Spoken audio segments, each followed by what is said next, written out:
If your house has failed financing more than once, you've probably been given an explanation each time. The buyer's debt to income ratio. The appraisal came in low. The inspection flagged something the lender wouldn't approve. The buyer lost their job. The underwriter had conditions that couldn't be met in time. Each explanation was probably true, and each one pointed at something specific: the buyer, the timing, the appraisal, the inspection, without pointing at the larger pattern underneath all of them. This video is about that pattern, what it actually means when financing keeps failing on the same property, and why the explanation you got each time, while accurate, may have been answering the wrong question.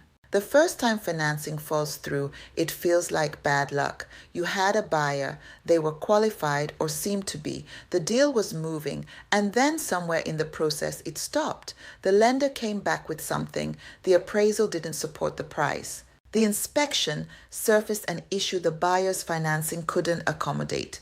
Your agent had an explanation. Maybe you adjusted the price, or agreed to make a repair, or waited for another buyer. That felt like the right response. Find the specific thing that went wrong and address it. And so you went back on the market with a fix for the thing that failed. The second time is different. You'd already addressed what failed the first time, or you had a different buyer, stronger on paper, further along in their financing. The deal felt more solid. And then it failed again. Different point in the process maybe, different stated reason, but the same result. That's when the question changes. It stops being what went wrong this time and starts being something harder to name. A suspicion that the specific explanations, accurate as they each were, are not actually telling you what's happening. There's a specific cost to the second failure that goes beyond the deal itself.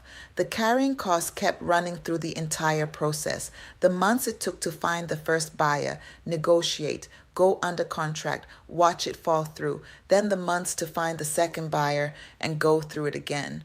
All of that time, the mortgage, if there is one, the taxes, the insurance, the maintenance, and you're back to the start again. Here is what repeated financing failure on the same property is actually telling you. Not that you've had bad luck with buyers, not that the price needs another adjustment, not that the next buyer will be the one who gets through. It's telling you that this property and conventional financing are not a reliable match. Conventional financing, the kind most buyers use, has conditions. The property has to appraise at or above the purchase price. It has to pass a lender's inspection. It has to meet underwriting criteria that vary by loan type but share a common floor. The property has to be in a condition and situation the lender can approve. When a property has condition issues that keep surfacing in inspections, when it appraises inconsistently, when the deal structure or the estate situation introduces complications at the underwriting level, conventional financing fails. Not because the buyers were wrong, because the property and the financing type are not compatible. And the traditional listing process delivers conventional buyers.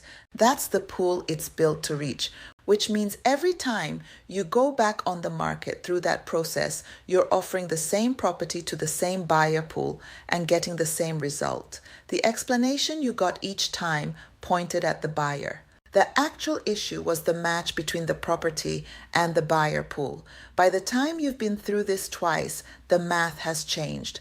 The carrying cost that ran during the first attempt, the carrying cost that ran during the second, whatever you spent addressing the issues each failure surfaced, the repair you agreed to, the price reduction, the concessions. And underneath the financial math, something else, the energy it takes to go back on the market after a deal falls through, to go through showings again, to get to offer, get under contract, start to believe this one is going to close, and watch it fall apart at the same point it fell apart before. That cycle has a cost that doesn't show up in the carrying cost calculation. It's the cost of running a process that isn't working long enough that you start to wonder whether something is fundamentally wrong with the property, with the situation, with whether this is actually solvable. Nothing is fundamentally wrong. The process is the wrong match. Those are different problems, and they have different answers. If your house has failed financing more than once, the question worth sitting with isn't what to fix before the next attempt. It's whether the buyer pool you've been offering it to is the right buyer pool for the property you actually have. That's not a question the traditional listing process is designed to ask. It's built to deliver buyers, and when the deals fall through, it's built to find more buyers of the same kind.